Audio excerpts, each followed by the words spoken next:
Hi, Elle Ingalls here at elleingalls.com, pressure-free.com.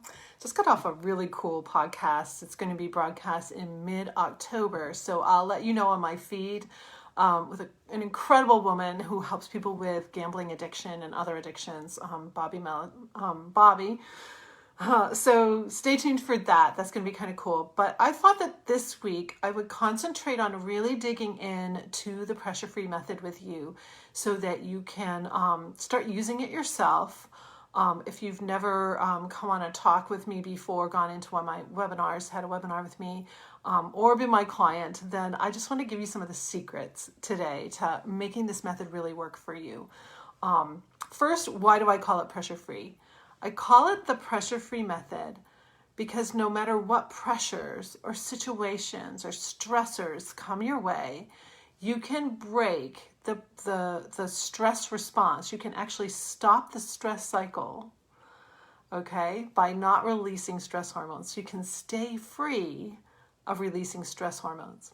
So no matter what pressures come your way, you can stay free of releasing stress hormones. Those are the real enemy here, stress hormones. It's not the stressors. We're all going to experience stressors in our lifetime. In some chapters of our life, there'll be more stressors than others, but it's how we react to them. That's what I teach my clients. So the first step of the pressure-free method is to figure out what your targets are. And by targets, I mean anything that you're aiming for. And I'm getting some love on that. Thank you so much. Oh, I see who it is. My wonderful friend Gail. So targets. Let's go a little deep today on targets. The first step of pressure free.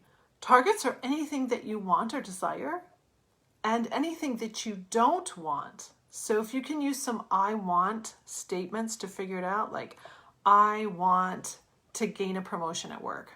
I want to have a better relationship with my child. I want, and then what don't you want?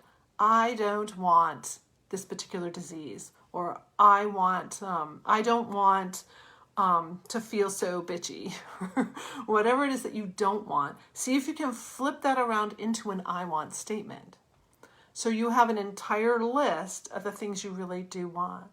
These things fall usually into three categories. Health, and by health I mean mental health and physical health. So sometimes my clients will say to me, I just want to feel happier. So I want to feel happy. I want to feel fulfilled. It can be an emotional, a mental target that you're aiming for. Or I don't want to argue so much. Okay, so how can you flip that into something positive? I argue less. That's a little bit getting there. It was like, what do you really want to be? I want to be more harmonious with the people in my house. See if you can just really be creative about how you create these targets. So mental health targets, physical health targets.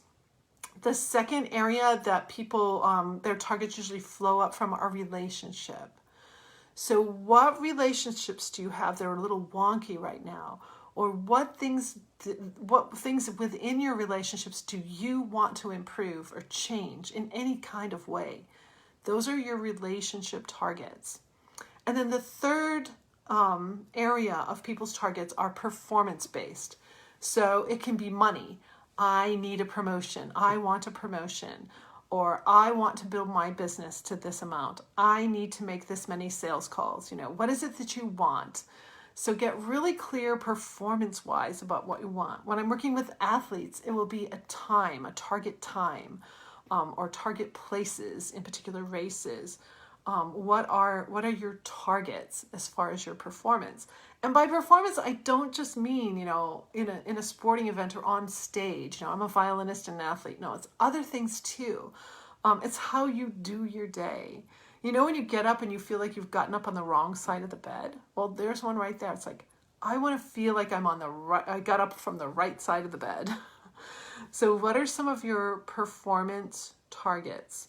So again, three types of targets: health, mental and physical health, relationship, and performance. If you can get clear about your targets, and you hear this all the time, get clear about your why. I call it a target because I want you to super be aiming for it. I want you to know what you're aiming for. Here's a little story to get clear about that. Let's say money is a thing. So I have a briefcase. It has $1 million in it. And in the past week, I've taken that briefcase, 10 different places around the state of Michigan. I lost it. I can't remember where I left it. So these are the cities I've been in, and I give you 10 cities in Michigan. Do you think you're going to be able to find the briefcase? Probably not. But if I told you which buildings in these cities, you might get closer to it. If I actually gave you a blueprint of the building and say, well, I was in this room and this room and this restroom, you would stand a really good chance of finding that briefcase if I got that detailed. So when you're writing your targets, what I want you to do is get the blanket statement. Take your little piece of paper and write down, okay, I want to weigh this amount of weight, whatever your little target is. So now how can you, I do 2 things here. I do super sense your target and supersize it. I learned this kind of concept of virtualizing your targets from the best-selling author Robert Allen. He would have me put all of my senses into creating this target for myself. So for example, if I want to weigh a certain weight, if that's my target, what does that feel like? What does it allow me to do? What kind of food do I smell? Because that's what I'm eating now. What kind of sounds do I hear? What do I feel under my feet? All the senses you can possibly come up with so that you can virtualize this target. It becomes so real that this is going to be real for you. If you want a promotion, okay, what kind of clothes are you wearing to get to be working this particular job? Who do you need to become in order for that promotion to happen for you? Okay, start living it now. Get really clear about it. Okay, I guess I better, put my hair back and make sure it's all neat and actually wear makeup, right? All those things. What is it that you need? What is it that you need to do? So the clearer you get about your targets, the more you super sense them and then supersize them. I'm a true shoot for the moon goal setter. I have been my whole life. And it's something that I always teach. But sometimes people will do a shoot for the moon goal and then feel like they can never attain it. Here's what you can attain.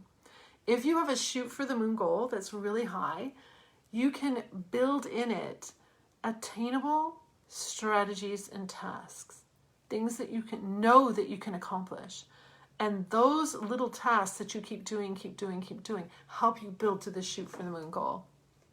So in launching my parenting book, which is going to come out soon, at first this morning, as I was on my walk, I thought, okay, I want to help 1 million families. If I could help 1 million families reduce stress, anger, and anxiety, this would be a better world, or at least a better country if I'm working in the US. I have clients all over, so I want international clients, but let's just think, 1 million people, and I'm like, oh my gosh, that's too small. I have to help more than 1 million people.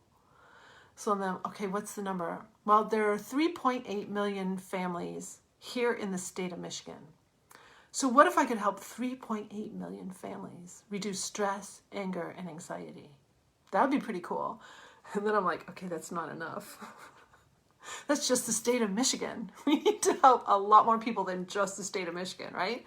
So I was like, okay, I am going to help 38 million. I'm going to 10 times it, which is what one of my coaches tell you to do. Put zeros on it, 38 million families become pressure-free and reduce stress, anger, and anxiety. So I'm claiming that right here, right now with you.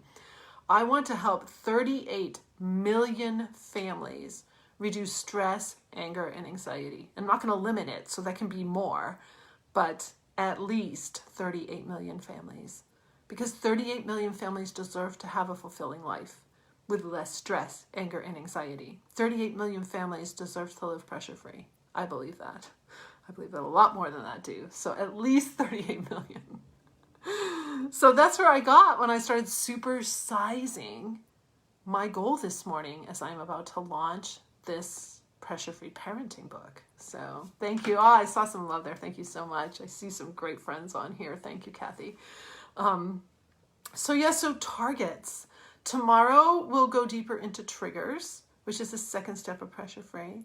But today I just want you to think about some targets for yourself and see if you can take a little bit of time to super sense them and supersize them, because, then we'll spidey sense them. Hope you have a great pressure-free day, and I'll see you soon. Bye.